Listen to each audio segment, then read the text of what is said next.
Hello everyone, let's start a new video. Electromagnetic induction, नया topic के साथ start करते हैं. Electromagnetic induction.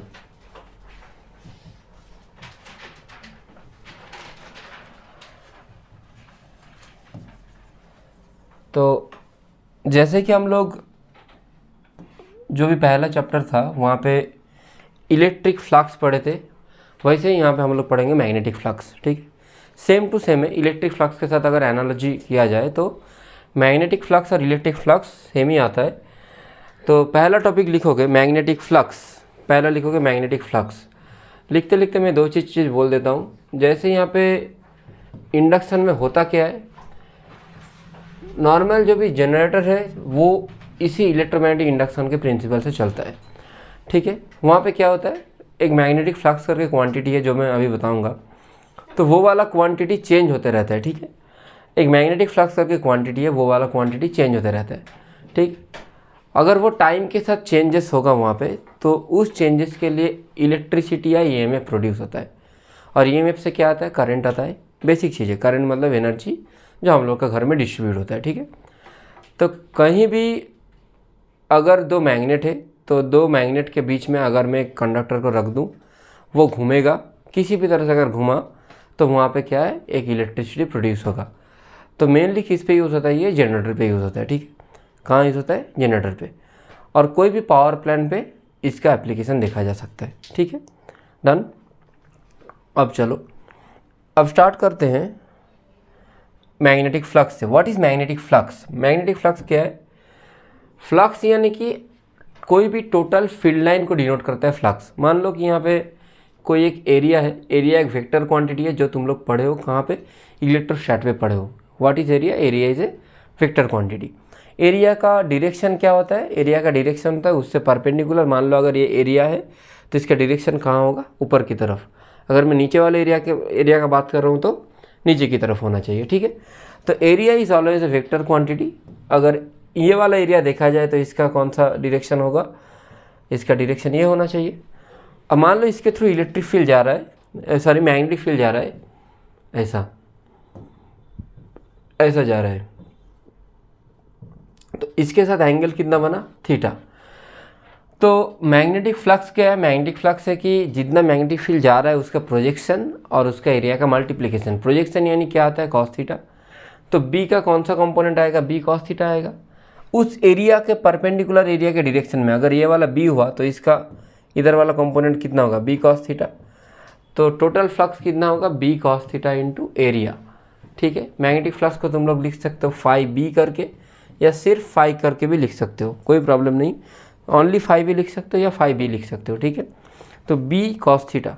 तो इसको फिर ऐसे भी लिखा जा सकता है, बी डॉट ए लिख सकता हूँ, बी डॉट ए. वो क्या है, magnetic flux, that is phi B होगा. कोई प्रॉब्लम है नहीं? ठीक है, इसका यूनिट क्या होगा बोलो.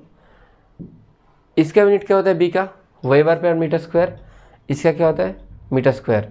तो दोनों को मल्टीप्लाई करो तो कितना आएगा, वेबर. या टेस्ला मीटर स्क्वायर भी लिख सकते हो, टेस्ला मीटर स्क्वायर. डन. तो ये वाला हो गया तुम्हारा मैग्नेटिक फ्लक्स. अब थीटा का वैल्यू जीरो होगा तो फ्लक्स क्या होगा, मैक्सिमम होगा. ये सारे भी लिख दो. When theta is zero flux will be maximum.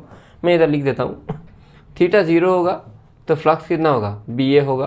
Theta 90 होगा तो फ्लक्स कितना होगा, ज़ीरो होगा. क्यों, बी ए कॉस 90, कॉस 90 का वैल्यू क्या होता है, जीरो होता है. थीटा 90 कब होगा, मान लो कि ऐसा कोई एरिया है, उसका एरिया वेक्टर कहाँ है, इधर की तरफ है. अब देखो इसके थ्रू मैग्नेटिक फील्ड लाइन जा रहा है, ऐसे जा रहा है. तो फील्ड लाइन क्या सरफेस के अंदर से जा रहा है, नहीं, सरफेस के पैरेलल जा रहा है. और एरिया वेक्टर के साथ कितना डिग्री एंगल है, 90 डिग्री. सरफेस के साथ पैरेलल है लेकिन एरिया वेक्टर के साथ कितना है एंगल, 90. तो बी ए कॉस 90 होगा तो जीरो होगा. सिंपल सा चीज़ है, क्योंकि none of the field lines are passing through the area. क्योंकि none of the field lines are passing through the area. Okay, done. लिख लो.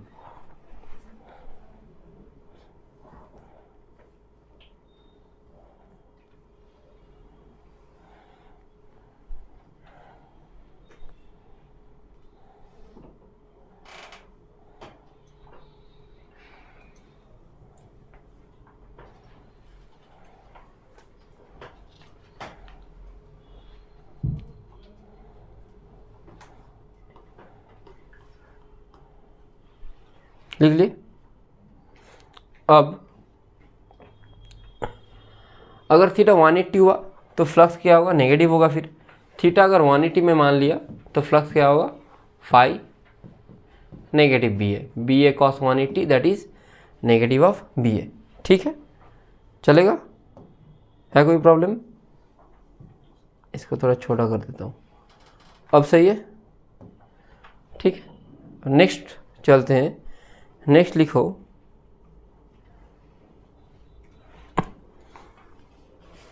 ऐसा यूनिट तो हो गया हम लोग का। डायमेंशन तुम लोग खुद से फाइंड आउट कर लेना। ठीक है, डायमेंशन खुद से फाइंड आउट कर लो। डायमेंशन मैं लिख देता हूँ, ml² T⁻² होता है। इसका और एनर्जी का डायमेंशन सेम ही है, मैं लिख दे रहा हूँ, लेकिन फिर भी एक बार फाइंड आउट कर लो तुम लोग।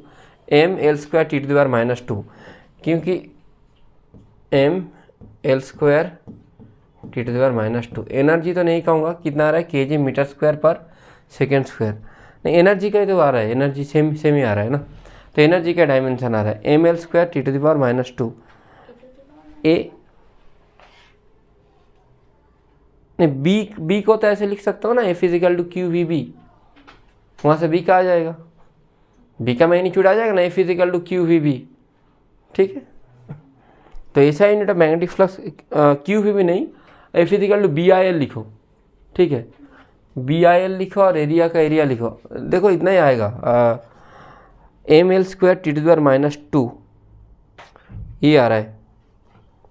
ठीक है, ml² T⁻², A⁻⁻1, ये भी आएगा। एक सेकेंड, एक बार देख लेता हूँ। ml² T⁻², A⁻⁻1, ये भी आ रहा है। ml² T⁻², A⁻⁻1, क्योंकि एक BIL में एक I भी आ रहा है। एक बार निकाल लो, नहीं होता है तो बोलो, मैं कर दूंगा। ठीक है, F = बिल, B का निकालो, B = क्या होगा, F/IL, और एरिया का तो एरिया है पता है तुम लोगों को, तो एरिया मतलब L² और नीचे L है, तो एक L तो कटेगा, ऊपर में क्या होगा, सॉरी L होगा ऊपर में।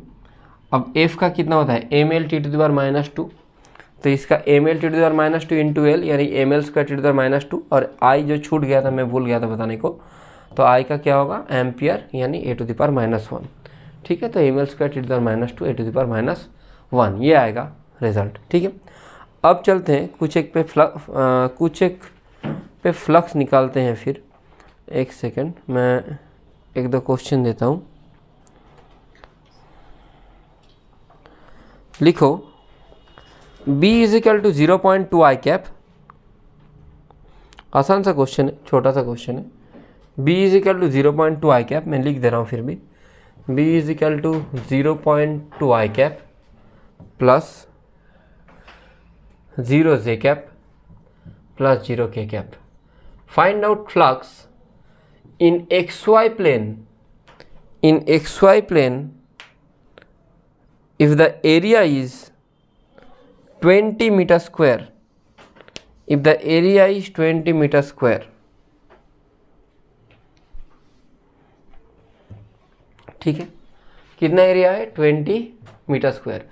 अगर ऐसा वाला क्वेश्चन दिया जाए, छोटा सा आसान क्वेश्चन है, बोर्ड लेवल का क्वेश्चन है, क्वेश्चन अगर ऐसा वाला दिया जाए तो एरिया को वेक्टर फॉर्म में कैसे लिख सकते हो, एरिया A = 20 मीटर स्क्वायर, यानी कि या तो XY प्लेन है तो उसका परपेंडिकुलर Z एक्सिस की तरफ होगा, 20 K कैप लिख सकता हूँ। ठीक है, कोई प्रॉब्लम है? अच्छा, 0 K कैप ना करके इसको 5 K कैप कर दो, पहले 5 K कैप कर दो। अब 20 K कैप, 20 - K कैप भी कर सकते हो, 20 K कैप भी कर सकते हो, क्योंकि एरिया कौन से डायरेक्शन, आउटवर्ड इनवर्ड नहीं बताया गया। अब फ्लक्स फाई = फार्मूला क्या होता है तुम लोग को पता है, B डॉट A होता है, डॉट प्रोडक्ट तुम लोग को करना है। अब B को लिखो, A को भी लिखो, B को भी लिखो, A को भी लिखो।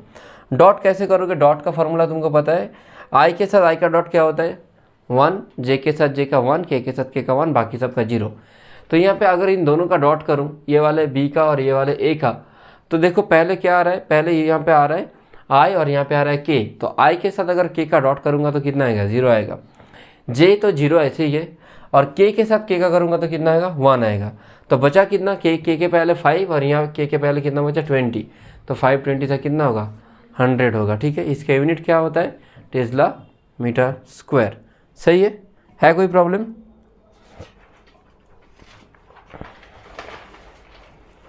चलेगा? ठीक है, अब क्वेश्चन लिखो दूसरा वाला।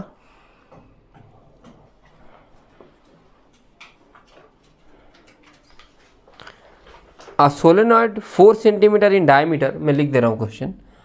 A solenoid 4 centimetre in diameter, next day से मैं क्वेश्चन यहाँ बोर्ड पे डिस्प्ले कर दूंगा। A solenoid, एक सोलेनॉइड है जिसका डायमीटर कितना है 4 centimetre in diameter and 20 centimetre in length. 4 centimetre इसका डाया और लेंथ कितना है 20 सेंटीमीटर लेंथ, ठीक, इतना लेंथ है। Having 250 turns, number of turns कितना है 250, सही है। Carries a current of 15 ampere, current कितना दिया हुआ है 15 ampere. So the solenoid is having 4 centimetre dia 20 centimetre length, उसका नंबर ऑफ टर्न्स दिया गया 250। ऊपर वो ला रहा है कैमरा में,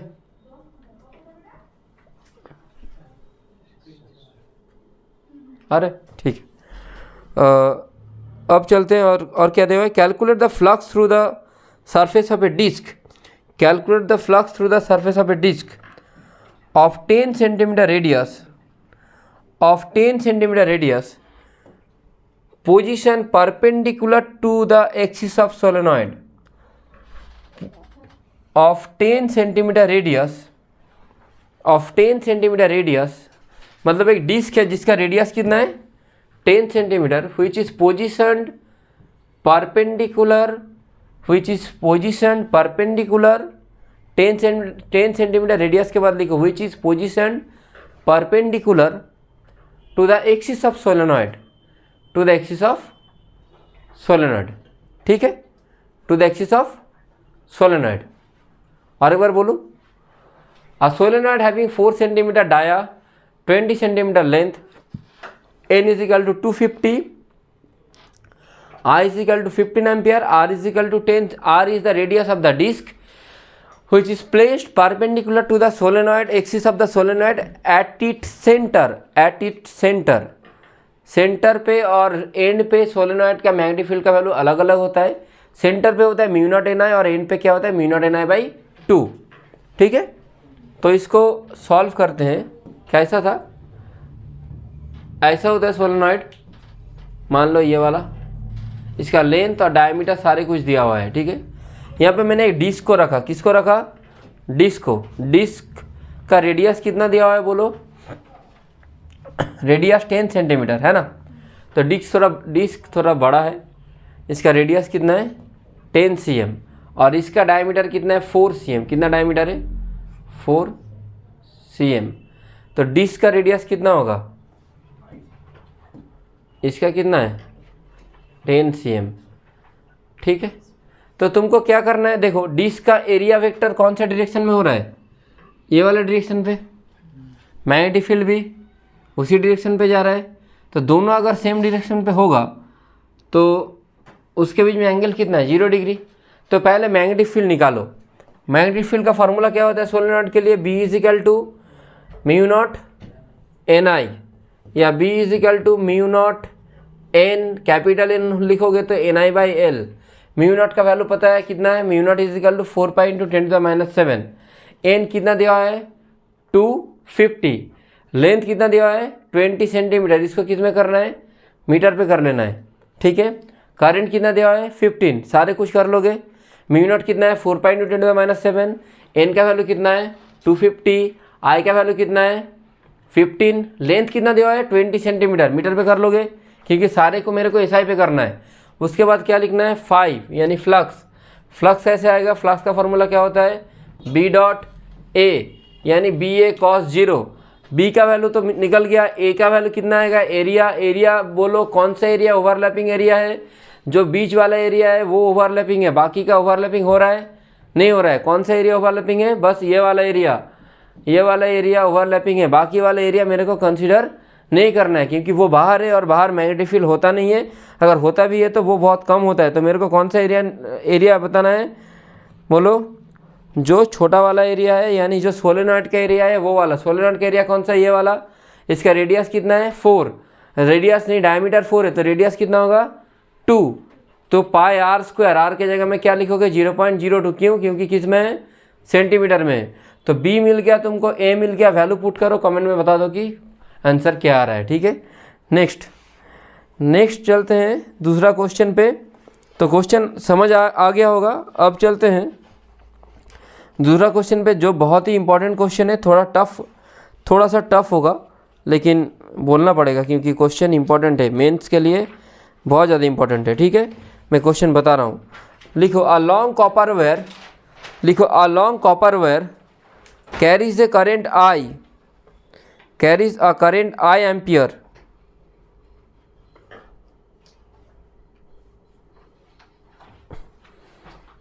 Calculate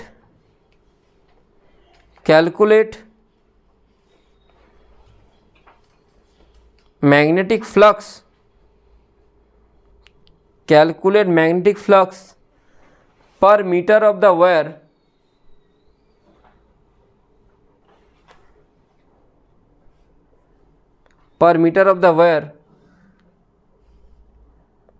for a plane surface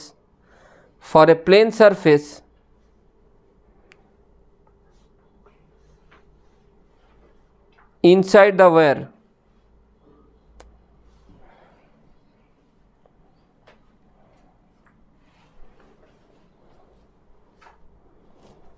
मैं समझाता हूँ क्वेश्चन, एक सेकेंड। तो थोड़ा मोटा सा कॉपर वायर है। कॉपर वायर मतलब एक ऐसा वाला वायर मैं दिखा रहा हूँ, ऐसा वाला वायर है मान लो। मैं क्वेश्चन रिपीट करूँगा, एक बार सुन लो पहले। ऐसा वाला वायर है। तो आ कॉपर वायर, मैं क्वेश्चन धीरे धीरे रिपीट कर रहा हूँ। देखो, a copper wire which is shown in figure, एक मोटा सा कॉपर का वायर है।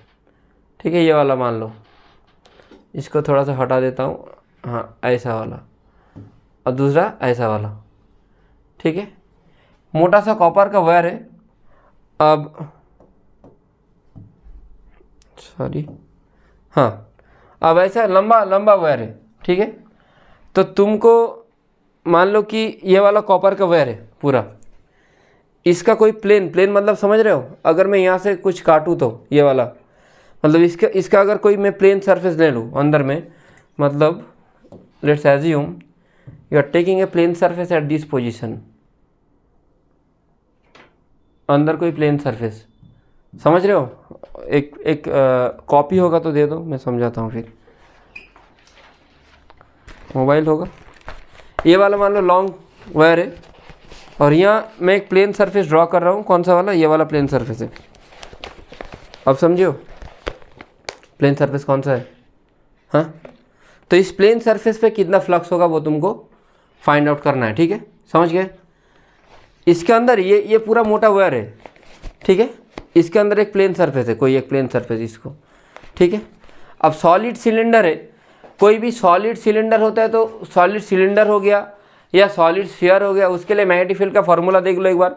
मैंने बताया था, किस पे, कहाँ बताया था? एम्पियर सर्किटल लॉ पे बताया था। एक बार पलट के देखो कि सॉलिड सिलेंडर का फॉर्मूला क्या होता है। अगर ऐसा फॉर्मूला दिख रहा है तो बोलो। एट ए डिस्टेंस आर, मैंने सॉलिड सिलेंडर का जब बनाया था, मैं ऐसे बनाया था। एक तो इसका फिगर सॉलिड के लिए ऐसा होता है, अगर हॉलो होता था तो हॉलो होने पे सिर्फ ये वाला होता था, ये वाला नहीं होता था। एक बार देखो, कॉपी पलट के देखो। Solid cylinder, ampere circular law का देखो, जल्दी से देखो। सॉलिड सिलेंडर के लिए देखो। और मैं एन्यूलर मतलब थोड़ा ये वाला सिलेंडर के लिए भी बताया था, जहाँ पे इस जगह थोड़ा कवर अप होगा और बाकी का नहीं। तो उसके लिए कैसा ग्राफ आ रहा था? यहाँ से ऐसा आ रहा था। ये जेईई मेन का क्वेश्चन था, मैं ये भी बताया था। कॉपी पलट के देखो एक बार, जल्दी से देखो। सॉलिड के लिए ग्राफ ऐसा होता है। ठीक है, हाँ, सॉलिड के लिए ग्राफ ऐसा होता है। इसके लिए मैग्नेटिक फील्ड क्या होता है सॉलिड के लिए? यहाँ पे प्रोपोर्शनल टू आर होता है, और यहाँ पे इन्वर्सली प्रोपोर्शनल टू 1/r का स्क्वायर हमेशा, चाहे वो इलेक्ट्रिक फील्ड हो चाहे वो मैग्नेटिक फील्ड हो। तो इसका वैल्यू कितना होता है? इनसाइड पॉइंट के लिए देखो, ये वाला जो सरफेस है, इसमें कोई भी पॉइंट तुम लो, वो कहाँ का पॉइंट है? इनसाइड पॉइंट है, बाहर का पॉइंट है नहीं है। तो इसके लिए मैं लिखा दे रहा हूँ, और एक बार देख लो। इनसाइड पॉइंट के लिए क्या होता था? म्यू नॉट, बोलो, बाय 4 हाँ,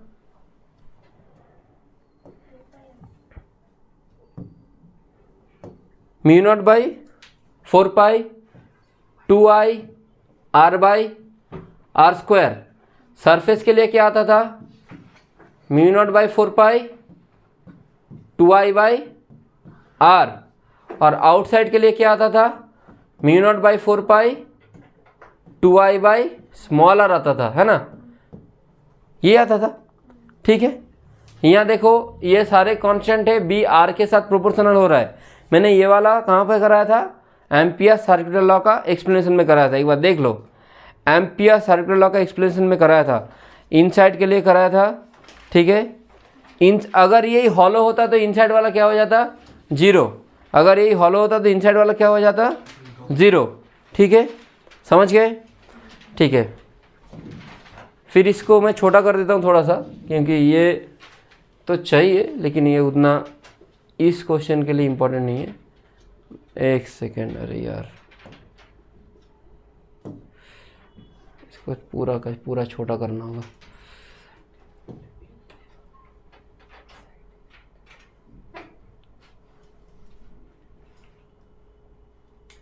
चलो सही है, और थोड़ा सा बड़ा कर देता हूँ। ठीक है, ग्राफ को थोड़ा सा बड़ा कर देता हूँ, क्योंकि ग्राफ हमेशा इम्पोर्टेंट होता है एग्ज़ाम पॉइंट ऑफ व्यू से, ग्राफ हमेशा इम्पोर्टेंट है। ठीक है, अब यहाँ देखो, बताऊँ इधर, तो अंदर पे कोई पॉइंट पे क्या होता है, यही फार्मूला होता है बी का।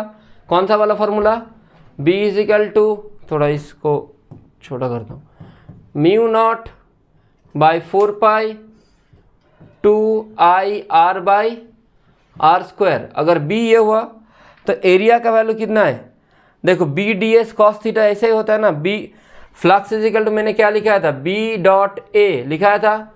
अब एरिया अगर कांस्टेंट है तो एरिया ए आएगा, लेकिन कांस्टेंट नहीं होगा तो क्या आएगा, वहाँ पे डी ए आएगा, छोटा वाला एरिया। क्यों छोटा वाला एरिया, क्योंकि यहाँ हर जगह पे फ्लक्स सेम नहीं है। जैसे जैसे आर का वैल्यू बढ़ते जा रहा है, जैसे जैसे आर का वैल्यू बढ़ते जा रहा है, बी का वैल्यू भी बढ़ते जा रहा है, तो हर जगह फ्लक्स सेम नहीं है। इसलिए मेरे को क्या करना है, कोई छोटा वाला पोजीशन लेना है, कोई छोटा सा एरिया लेना है। छोटा सा एरिया को मैं क्या लिख सकता हूँ, एरिया के जगह में, इसके जगह में लिख सकता हूँ डी ए, और एंगल कितना है, 0 degree. So B into D A लिख दो, बी इंटू डी ए लिख दिया। ठीक है,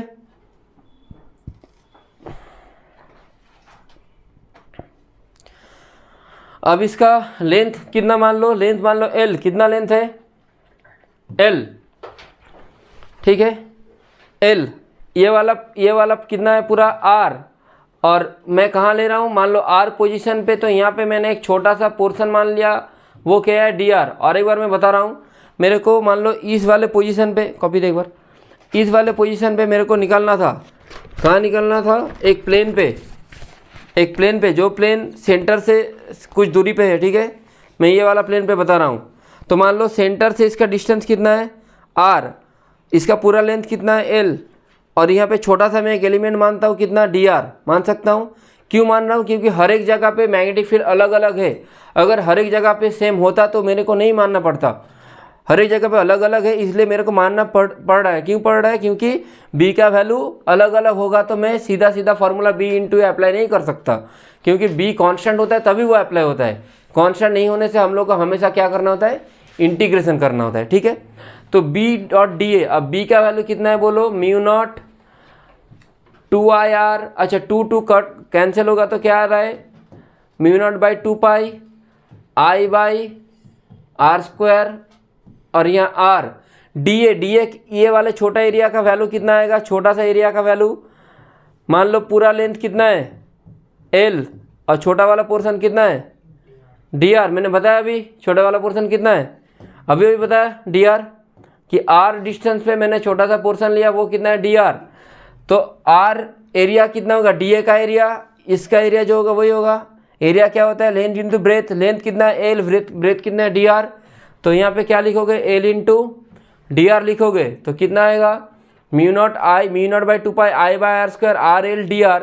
तो इसको लिख दो mu naught by 2 pi I by R square, L बाहर जाएगा, आर डी आर, इसका इंटीग्रेशन करना होगा तभी तुम्हारा क्या आएगा, पूरा का पूरा फ्लक्स आएगा। Mu not 2 pi I R square L, ये पूरा कांस्टेंट है तो ये बाहर जाएगा। बाकी मैंने किसके इंटीग्रेशन किया, आर डी आर का, ठीक है। अब इसका लिमिट क्या आएगा बोलो, आर का वैल्यू कहाँ से कहाँ तक जा रहा है, 0 से कैपिटल आर तक, क्योंकि यहाँ से यहाँ तक यहाँ वैल्यू 0 है, यहाँ वैल्यू कैपिटल आर है।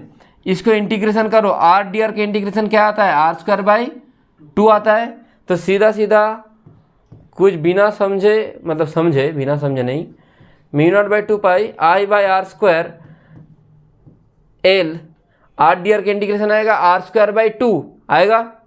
आर स्क्वायर बाई 2 पे लिमिट पुट करो तो कितना आएगा, बड़ा हो गए हो तो मैं लिमिट पुट करने का मतलब सीधा सीधा लिखना हो, R square by 2 0 square by 2, क्योंकि 0 भी लोअर लिमिट था, ये हटेगा तो आर स्क्वायर बाई 2 आएगा। टोटल कितना आ रहा है बोलो, आर स्क्वायर हो जाएगा कैंसिल।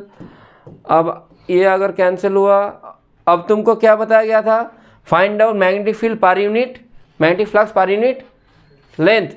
तो ये पूरा मैग्नेटिक फ्लक्स आया, पर यूनिट लेंथ दिया नहीं, तुमको क्या निकालना है, 5/L, ये निकालना है ना। क्वेश्चन में क्या तुमको दिया गया, find out magnetic flux per unit length. Question देखो एक बार, क्वेश्चन में क्या दिया गया बोलो, find out magnetic flux per unit length. तो लेंथ मतलब तुमको किससे डिवाइड करना है, एल से। एल इस तरफ था, राइट साइड में था, एल को मैं उधर लेके गया तो क्या आ रहा है, अल्टीमेट वैल्यू म्यू नॉट आ रहा है, आई भी आया। अच्छा एल उधर गया तो 2 पाई कितना आ रहा है, 4 पाई, म्यू नॉट आई बाई 4 पाई। तो ऐसे आएगा तुम्हारा फ्लक्स पर यूनिट लेंथ। ये वाला क्वेश्चन अच्छा क्वेश्चन था एक, ठीक है, मेंस लेवल या उससे थोड़ा सा ऊपर का क्वेश्चन है, ठीक है, आसान है लेकिन थोड़ा कॉन्सेप्चुअल भी है, ठीक है। लिखे हो, है कोई problem,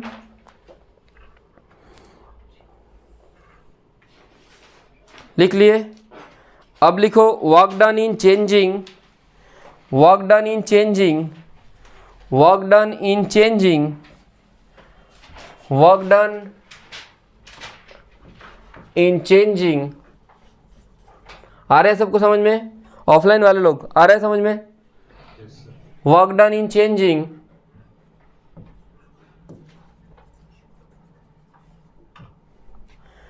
orientation of current, orientation of current carrying coil, orientation of current carrying coil,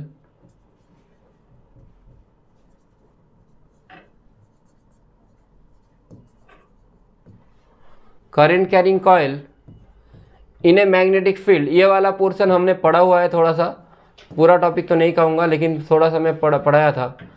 in a magnetic field, देखो कोई एक करंट कैरिंग कॉयल है, मतलब कॉयल जो है वही क्या होता है, बार मैग्नेट सारे सेम ही होता है, उसको क्या करना है, उसका ओरिएंटेशन चेंज करना है।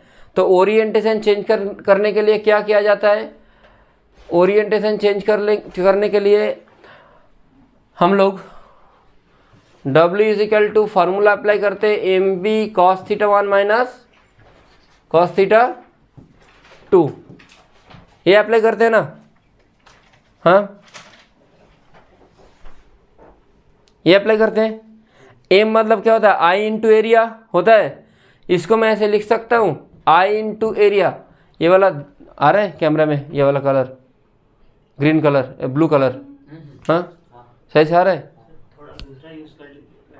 अच्छा ठीक है दूसरा ही कर लेता हूँ क्योंकि ब्लू कलर बोर्ड के साथ मैच हो जा रहा है। तो एम के जगह मैं लिख सकता हूँ I into area B cos theta 1 minus cos theta 2 आएगा, हाँ ठीक है। अब देखो b इंटू ए, इसको i को अलग रखो, i को ऐसे रहने दो, B A cos theta 1 minus B A cos theta 2 लिख सकते हो, कोई प्रॉब्लम है। अच्छा माइनस को अगर कॉमन ले लो तो यहाँ क्या आ जाएगा, यहाँ आ जाएगा प्लस, यहाँ आ जाएगा माइनस, और बाहर क्या लिख सकता हूँ, एक माइनस, है ना, ऐसे ही लिखना होगा ना। माइनस को मैं दूसरे साइन से दे रहा हूँ क्योंकि वो समझ में आए। तो देखो ये बी ए कॉस थीटा, ये क्या है, फ्लक्स है, ये भी क्या है, फ्लक्स है।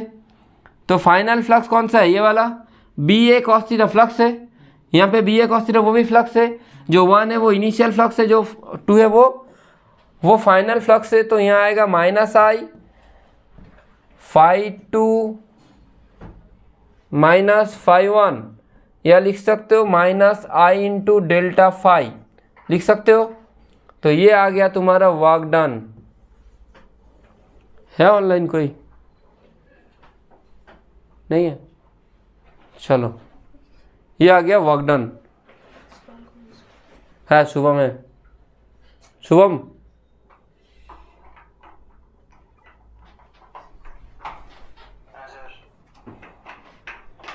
वीडियो भेज देंगे तुमको, कोई प्रॉब्लम नहीं है। तो वर्क डन आ गया तुम्हारा ये वाला चीज़, ठीक है। अरे W थोड़ा अच्छे से लिखता हूँ, W -i into delta phi. Handwriting दिख रहा है मेरा? मैं लिखूँगा तो अच्छे से लिख सकता हूँ, बस थोड़ा मन नहीं होता है कभी कभार। चलो नेक्स्ट चलते हैं दूसरा क्वेश्चन पे। जो भी इम्पोर्टेंट क्वेश्चन है, चाहे वो तुम एलन का या आकाश का मॉड्यूल देख लो, दोनों में ही आया है क्वेश्चन। मतलब कि दोनों बुक में ही क्वेश्चन को डाला है, ठीक है। बहुत इंपॉर्टेंट क्वेश्चन है, जेई मेन में भी आया हुआ क्वेश्चन है, और मॉड्यूल भी देखो तो मॉड्यूल में भी है क्वेश्चन। तो क्वेश्चन क्या है कि अरे यार, यहाँ कोई करंट है, यहाँ कोई करंट है, और दूसरा है कि एक लूप है, ठीक है। ये वाले लूप पे कितना करंट है? I0, और इस पे करंट कितना है? I।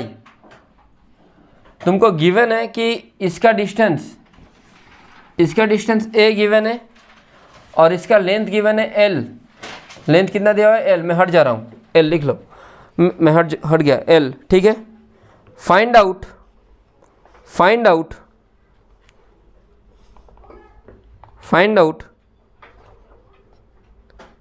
Magnetic flux through the frame.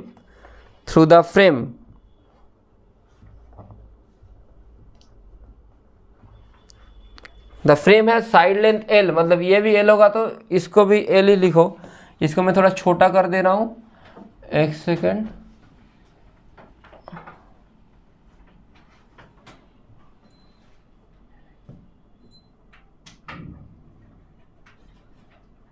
सही। अब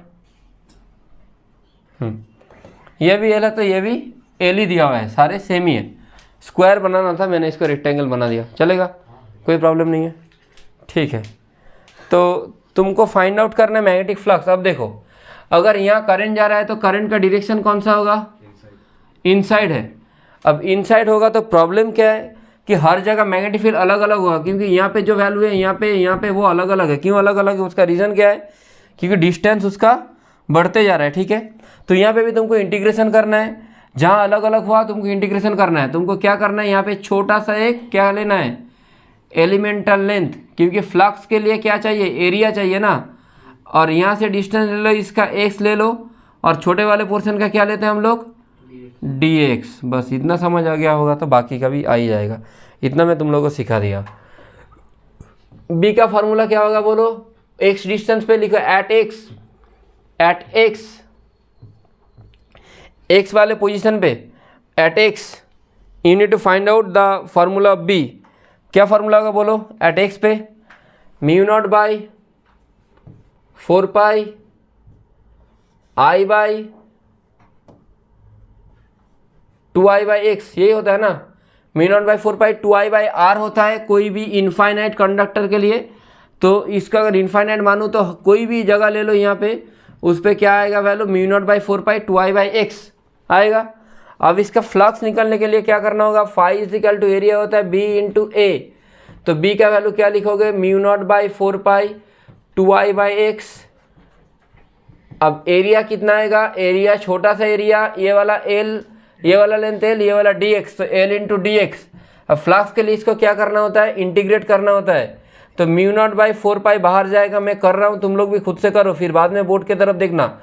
2il, बोर्ड की तरफ नहीं देखना है अभी,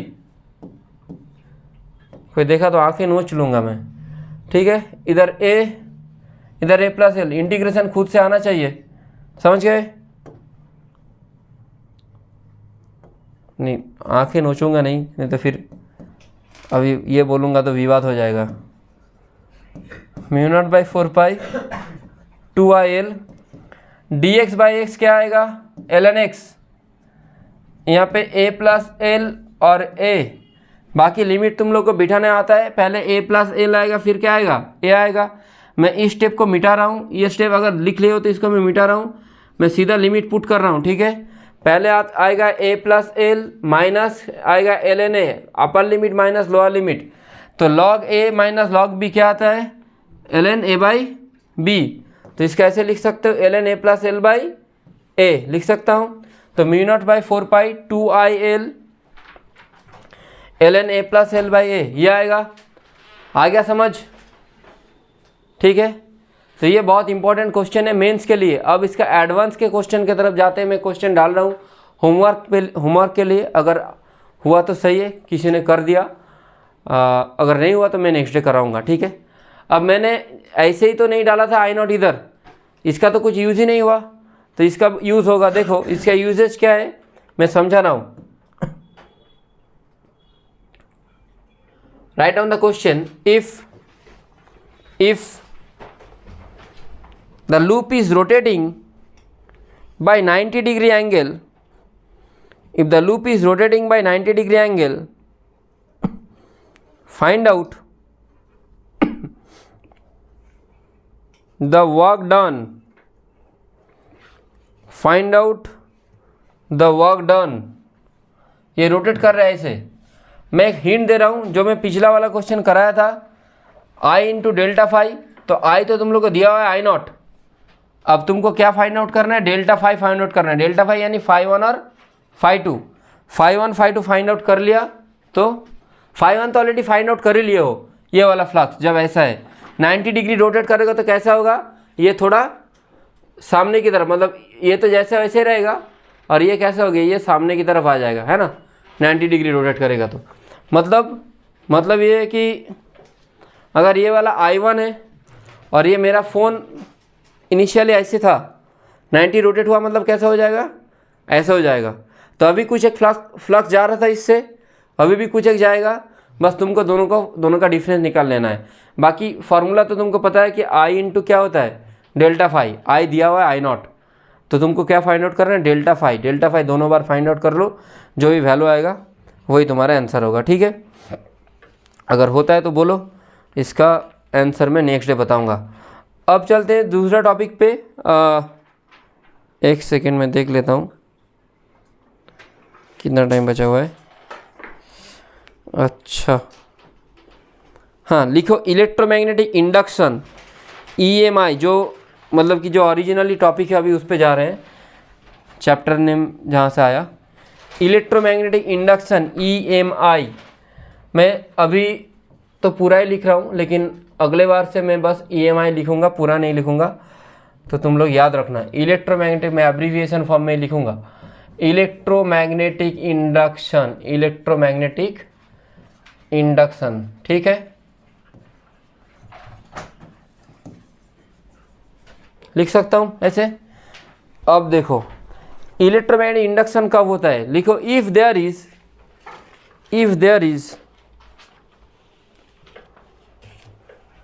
नहीं, पहले लिखो according to Faraday,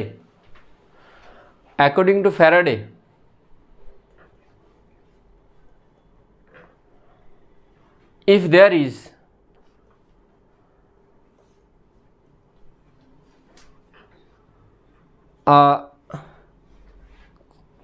change in flux occurs in a span of time, if there is a change in flux occurs in a span of time, then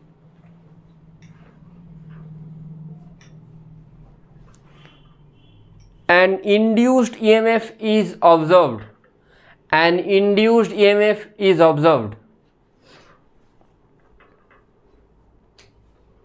which gives rise to an induction current,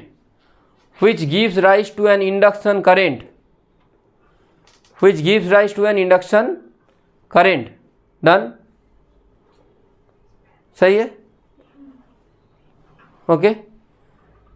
this process of producing current and EMF is called induction. This process of producing current and EMF is called induction. ठीक है.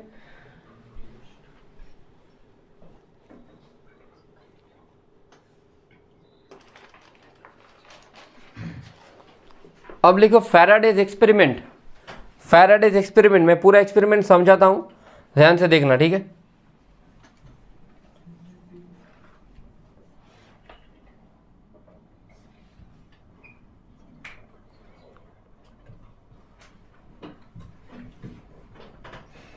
Let's assume there is a coil attach with galvanometer. Galvanometer क्यों है? क्योंकि galvanometer deflection दिखाता है. छोटा सा deflection भी होगा तो वो गैल्वेनोमीटर में आ जाता है. ठीक है. ओके.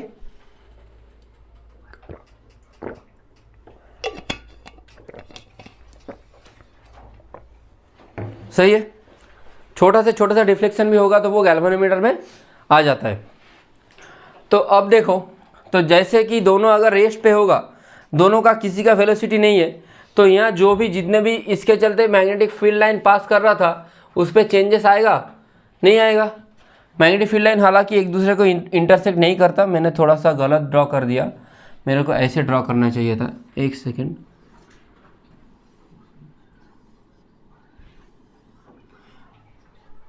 अभी क्या इन लोगों के बीच में इसको थोड़ा छोटा भी कर देता हूँ तो सही दिखेगा. एक सेकेंड, इसको मैं हटा देता हूँ. ठीक है. डिलीट. अभी नंबर ऑफ फील्ड लाइन कुछ चेंज हो रहा है क्योंकि दोनों सेम कंडीशन पे है. अब देखो, अब मैं और एक फील्ड लाइन को लाया, इसको मैं थोड़ा सा पास लेके आ रहा हूँ. एक सेकेंड. ठीक है. अब मैंने क्या किया, मैंने इसको मोशन दे दिया. किसको मोशन दे दिया? ये वाले जो पूरा मैग्नेट है, मैं इसको मोशन दे रहा हूँ. किधर की तरफ मोशन दे रहा हूँ? अंदर की तरफ. देखो अब फील्ड लाइन बढ़ रहा है थोड़ा सा. अब दूर ले जाना हो तो क्या हो रहा है? घट रहा है. अभी एक फील्ड लाइन जा रहा है. अभी मैं पास ले गया तो कितना फील्ड लाइन जा रहा है? 5. थोड़ा दूर लेके जा रहा हूँ तो कितना जा रहा है? 3. इधर रख रहा हूँ तो 4. तो जैसे मैं इसका मोशन कर रहा हूँ तो नंबर ऑफ फील्ड लाइन क्या हो रहा है? बढ़ रहा है या घट रहा है? ठीक है. ओके. अगर बढ़ेगा या घटेगा तो वहाँ पे क्या होगा? डिफ्लेक्शन होगा. तो उसी डिफ्लेक्शन को क्या कहते हैं? EMF. E is equal to क्या लिखते हैं? E is equal to change in EMF by time. ये वाली इक्वेशन मैं आज नहीं बताऊंगा क्योंकि लेंजेस लॉ पढ़ना है इसके लिए. ठीक है. मैं बस दिखा दिया कि क्यों चेंज होता है. तो अगर दोनों के बीच में एक चीज़ लिख लो. If there is a relative motion, if there is a relative motion between the coil and the permanent magnet, if there is a relative motion between the coil and the permanent magnet, then number of field lines changes, then number of field line through the coil changes, then number of field line through the coil changes. If there is a motion between, if there is a motion between relative motion between the coil and the permanent magnet, then the number of field lines, then the number of field line through the coil changes, which causes change in flux, which causes change in flux and which causes production of EMF, and that causes production of EMF, and that causes production of EMF. ठीक है. तो ये वाला चीज़ तक हम लोग रखते हैं आज का क्लास को. नेक्स्ट क्लास में मैं क्या क्या पढ़ाऊँगा मैं वो भी बोल दे रहा हूँ. फैराडे लॉ पढ़ाऊँगा, थोड़ा सा स्टार्ट किया था, उसको आगे लेके जाऊँगा. ठीक है.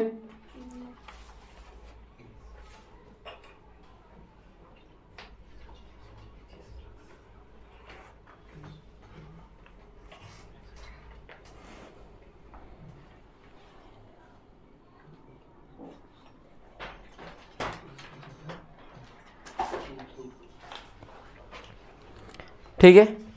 अब नेक्स्ट डे कराऊंगा direction of induce EMF, Lenz's law, induce EMF का क्वेश्चन कराऊंगा बहुत सारा, इंड्यूस चार्ज, इंड्यूस पैरामीटर कुछ है जैसे कि हीट हुआ, चार्ज हुआ, ये सारे इंड्यूस पैरामीटर कराऊंगा.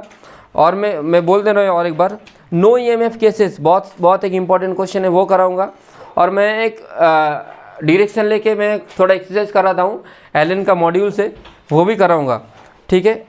उसके बाद हो सके तो सेल्फ इंडक्शन और टाइप्स ऑफ ईएमआई ये भी सारे करा दूंगा. शायद ये एक क्लास में नहीं हो और 2 क्लास लगेगा तो 2 क्लास में ये चीज़ पूरा ख़त्म हो जाएगा. जो भी मेंस और नीट लेवल का है, जेई मेंस और नीट लेवल का, वो ख़त्म हो जाएगा. ठीक है. Okay everyone, thank you, good night.